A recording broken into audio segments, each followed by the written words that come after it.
Sekarang ini kan seorang sangat mudah sekali berkomentar. Kalau dulu orang nggak punya mimbar, nggak bisa ngomong. Tapi sekarang, subhanallah, mimbarnya adalah apa yang ada di tangannya, HP-nya, Twitter-nya, Facebook-nya, dan yang lainnya. Mereka semua bisa berkomentar.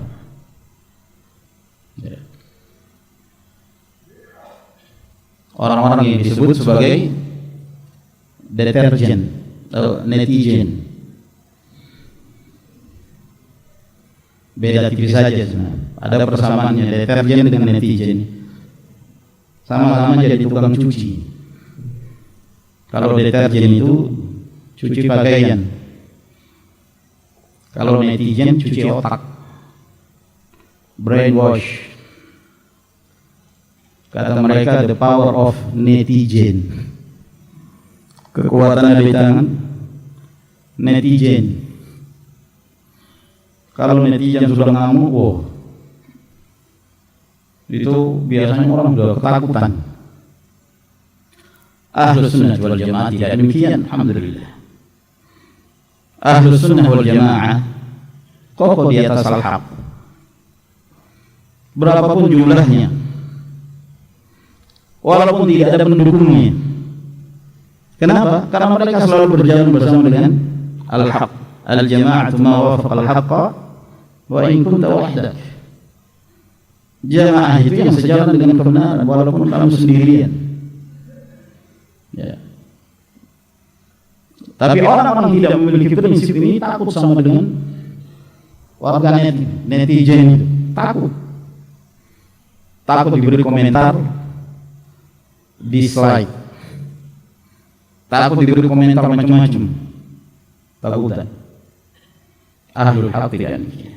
Tak kala muncul satu peristiwa itu, subhanallah, akal itu kayak terbang. Seorang akhirnya meninggalkan prinsip-prinsip sunnah, disebabkan karena dia terjatuh dalam fitnah, terikut dengan ucapan-ucapan orang, terbawa dengan berbagai macam komentar-komentar, lalu dia pun ikut berkomentar tanpa ilmu. Dan itulah fitnah, ma'asyiral ikhwah rahimakumullah. Itulah yang disebut fitnah.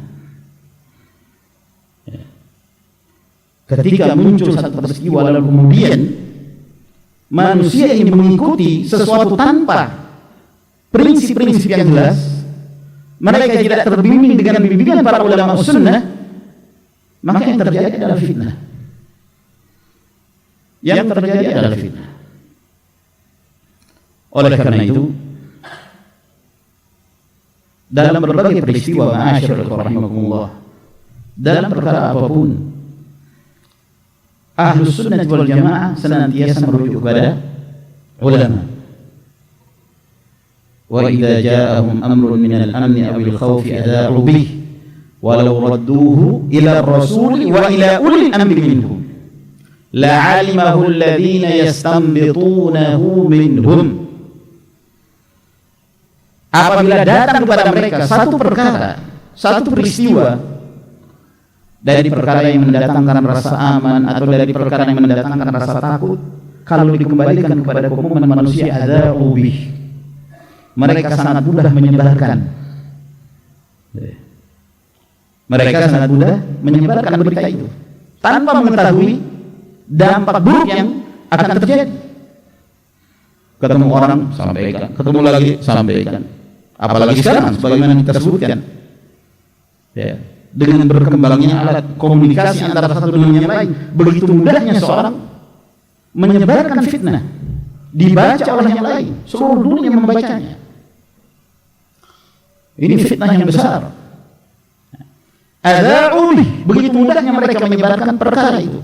Walau radduhu, kalau seandainya mereka kembalikan ila Rasul, kepada Rasul, wa ila ulil amri minhum, dan kembalikan kepada ulul amri. Siapa ulul amri? Penguasa dan ulama. La'alimahu alladhina yastanbitunahu minhum. Kata para ulama, Sebagian mereka mengatakan bahwa yang dimaksud ulil amri di dalam ayat ini adalah ulama. Oleh karena itu setelahnya Allah Subhanahu wa taala menyebutkan la alimahu alladhina yastanbitunahu minhum. Maka akan diketahui siapa orang-orang yang memiliki keahlian untuk beristinbat, berijtihad dengan keilmuan yang mereka miliki sehingga menyelamatkan manusia dari fitnah. Oleh karena itu ini penting sekali ma'asyiral muslimin rahimakumullah. Kembalikan segala urusan kepada ahlinya. Apalagi urusan din, urusan agama ini. Uskut, diam. Jangan berkomentar. Kamu enggak punya ilmu, jangan berbicara. Diam. Tapi sebagian ini seperti ini keadaannya. Muncul peristiwa, semua berbicara, semua ngomong. Ya. Seakan-akan menjadi satu kesatuan, seakan-akan menjadi suatu struktur pemerintahan tersendiri. Ada departemen pertahanannya yang siap untuk menangkal kalau ada yang berupaya untuk membantah ucapan-ucapan mereka. Ada departemen komunikasinya yang siap untuk berbicara. Ada departemen tukang tabuh genderangnya. Ya. Ayo sikat terus, hantam. Kamu siapa? Punya ilmu enggak? Punya ilmu? Ya, bicara. Bicara berdasarkan ilmu. Tidak punya ilmu. Wala taqfu ma laysa laka bihi ilm. Inna as-sam'a wal basara wal fu'ada kullu ulaika kana anhu mas'ula. Jangan kamu mengikuti sesuatu yang kamu tidak punya ilmu tentangnya. Pendengaran, penglihatan, hati, ini semua akan dipertanggungjawabkan di hadapan Allah Subhanahu wa taala. Hati-hati. Tidak setiap peristiwa yang terjadi ya ikhwan harus dikomentari. Kalau kita berkomentar bisa, ada Twitter, ada Facebook, ada WA, ada Telegram, ada ini banyak macam ya kan media, banyak. Ya. Siapapun kamu, walaupun kamu tidak punya ilmu, kamu bisa berkomentar. Tapi coba perhatikan kapasitas dirimu. Bisa enggak kamu punya kapasitas untuk berkomentar enggak? Kalau tidak jangan. Rahimallahu imra'an 'arafa qadra nafsihi. Allah Azza wa Jalla merahmati seorang ketika dia mengerti tentang kadar dirinya. Kalau enggak ngerti, jangan bicara.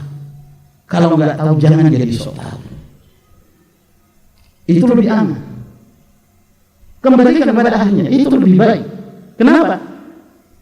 Jangan sampai kamu berkomentar, komentar kamu menyebar, akhirnya kamu dikenal orang, kamu dianggap sebagai tokoh.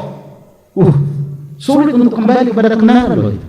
Kalau sudah diangkat oleh orang, dianggap si fulan inilah yang berani berbicara, lantang ketika menghadapi sesuatu, lantang ini orang. Orang akhirnya melihat dia, menokohkan dia. Bahaya bagi dia.